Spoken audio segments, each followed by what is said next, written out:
What's going on, guys? d-cellgaming here, back with another SSR unit review for Evertale. Today we're gonna go over the new unit, Water Ludmilla 2.0, I guess. Not really sure what to call her at this point. Bridemilla.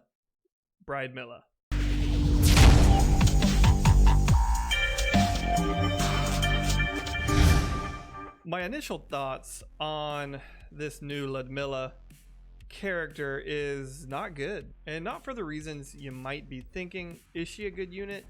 Yeah, she's strong, very strong, scary strong actually, but there's a trend going throughout the new units that I'm not liking.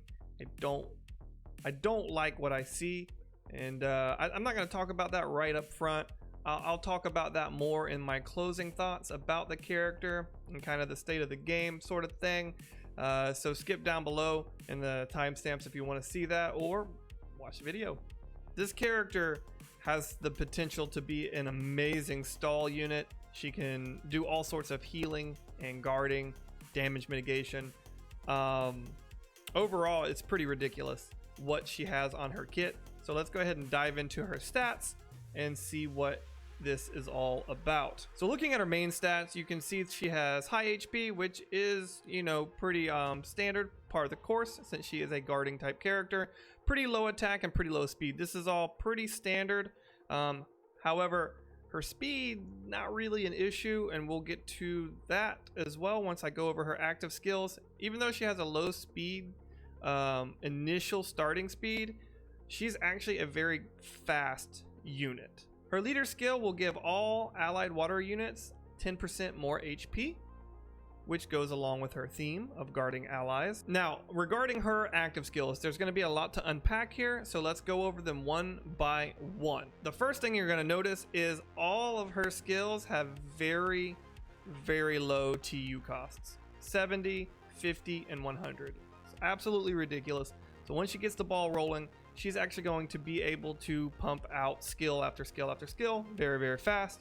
And there's a lot to read here. So her regular attack is actually armor attack, +2 for 100 time units, damage 1 enemy. The user is also granted the armor status effect. This will overwrite any other status effect on the user, and then obviously armor grants 50% damage reduction from the next attack, and then it's removed. This is going to be a reoccurring theme throughout her entire kit. Her next skill, Shield of Aldine, or Aldine, however you want to say it. The user cannot be defeated for 100 time units. Heals all allies on the battlefield for HP equal to 600% of the user's attack. All allies are granted the armor status effect. This will overwrite any other status effect on those units. Armor grants blah blah blah blah. So this is usable once each time this unit is on the battlefield. So basically you can use it one time, it's on the battlefield. Shield of Aldine is 50 time units, which means she's going to be invulnerable until she can use another skill, because she can't be defeated for 100 TU, and the skill itself only costs 50 TU, not considering any haste that she might have applicable to her at the time. Then of course, to complement her skills plus her passive skills, she has Step Back. So Step Back pulls the user away from the battlefield to be next in line for the reinforcements. Usable once per battle, and only if there are one or more allied reinforcements left. So you can't just keep spamming Step Back, but still it's a good stall tactic. She's an excellent stall unit. And then you have Healing Armor. Healing Armor heals one other ally for HP equal to 200% of the user's attack. The target also gains the armor status effect, and the rest is, we already know, it overwrites any other status effect and blah blah blah blah blah. So just looking at her skills right away, you're gonna see that she is like a guard plus healer all wrapped into one unit, and it's a little ridiculous. So let's go ahead into her passive skills. Divine Guard. This unit will heal for 10% of max HP if this unit takes damage and from an attack and survives until after the end of the turn.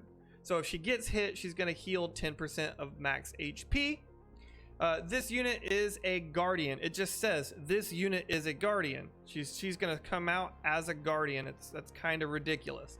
For any enemy that would hit one or two other allies, this unit has a 100% chance to redirect one hit.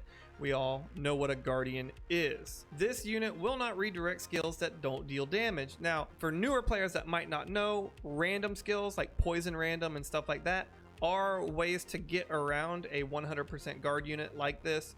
It's a chance, but they don't get directed to the guard. Armor heal entry. This is the passive that gets paired with step back. The unit gains the armor status effect and is fully healed. Triggered when this unit enters the battlefield from an allied reinforcements, armor, blah, blah, blah, blah. I don't know why they feel the need to repeat what armor does like in every skill. It just kind of bloats the description. I hope in future cases this kind of goes away a little bit. So once she gets low on health, you can step back and come back in. She's going to be full health, have armor, and start to be able to heal and just, yeah, this is kind of a monster unit. The rest of her passive skills are HP, Storm Resist, Attack, and Spear Mastery. So this is kind of nice that she has Storm Resist, so an innate mastery against the Storm element. A quick look at the SSR weapon, Sharar, I don't know how to say that.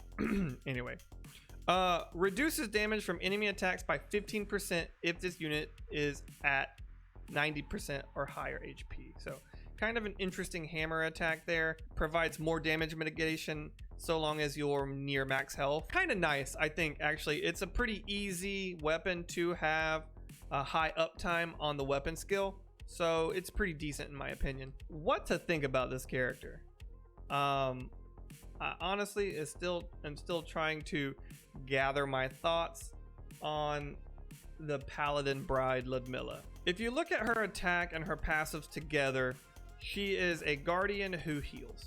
She's kind of like the regular light Ludmilla without, instead of give turn, she has step back and healing. So instead of purifying and things like that, she's going to be able to heal, which is better in my opinion. Her armor attack will always give her at least one piece of damage mitigation. She can use the Shield of Aldine. I'm not sure how the Shield of Aldine works specifically. It reads like it can be used twice per battle, and that is if she's in the front line, uses it, and then uses step back and comes back in with her healing passive and then uses it again. I believe that's how it works. It'll have to have some testing. If anyone has gotten this character yet and has tested it out, let me know in the comments down below if that's how it works, or if it's like step back where it's only one use per battle. Let me know. Either way, this unit is a very good guard unit. It's going to be able to provide mitigation for your team. It's going to be able to provide healing for your team. Overall, this is what you want in a guard unit. Like more than what you want in a guard unit. She's not just going to be directing attacks to herself. She's going to be able to heal herself. She's going to be able to heal other party members that get past her guard. Now, as far as how busted or broken she is, it really is going to depend on the meta. It's going to depend on the gameplay. I really can't say if she's going to be game breaking. My gut tells me with how much armor ignoring things that we're getting in the game, she's probably not going to be game breaking, but more of a check and balance sort of thing. But just having armor attack and healing, this healing passive right here, or not healing passive, but the healing armor, that's pretty big. Heals one other ally for 200% of the user's attack. Okay, so let's go over some pros and cons of this unit, starting with the pros. The pro, has the auto guard and healing abilities. So she's a guard and healer wrapped up into one unit.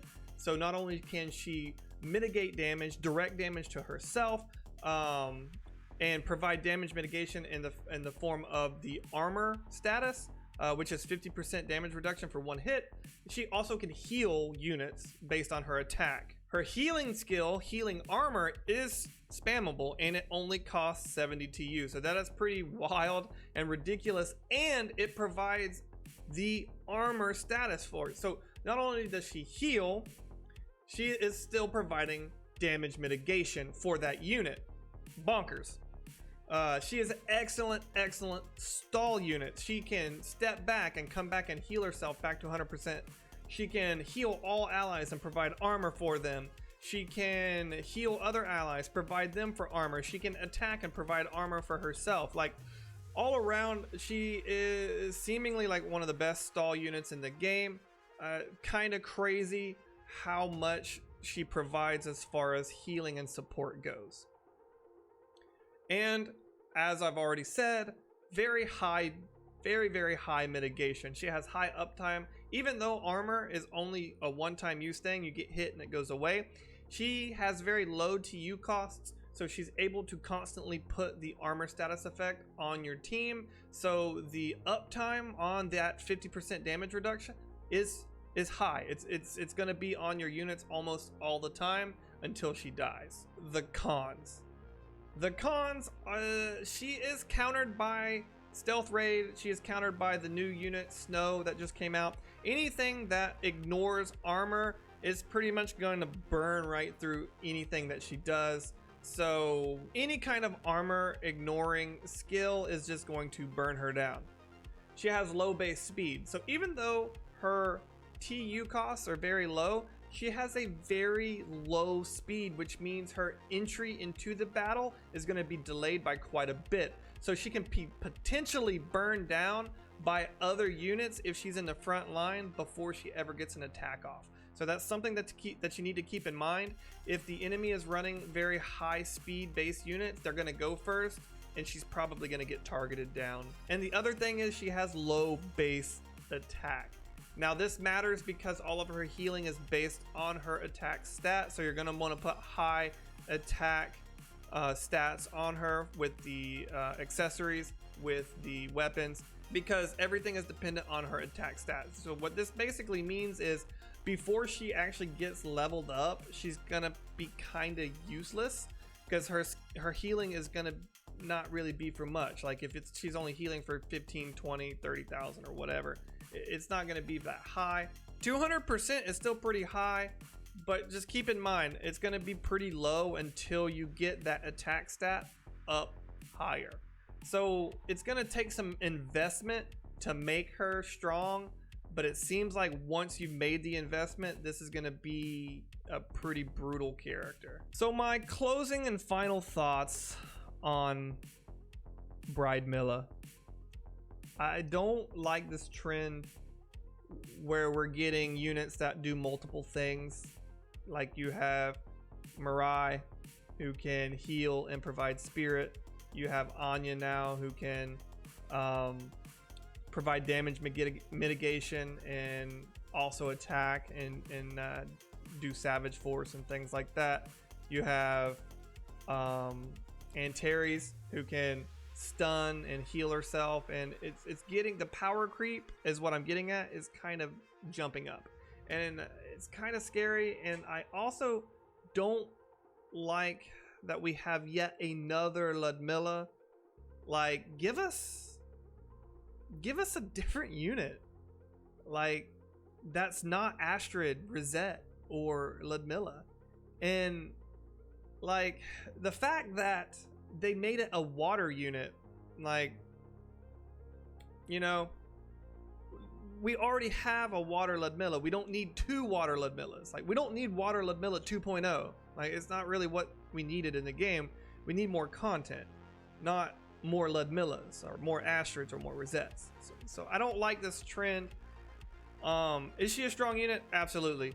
She's a very good guard. In fact, I would probably start recommending her over Light Ludmilla simply because of her damage mitigation and her healing factor. Her healing factor is huge.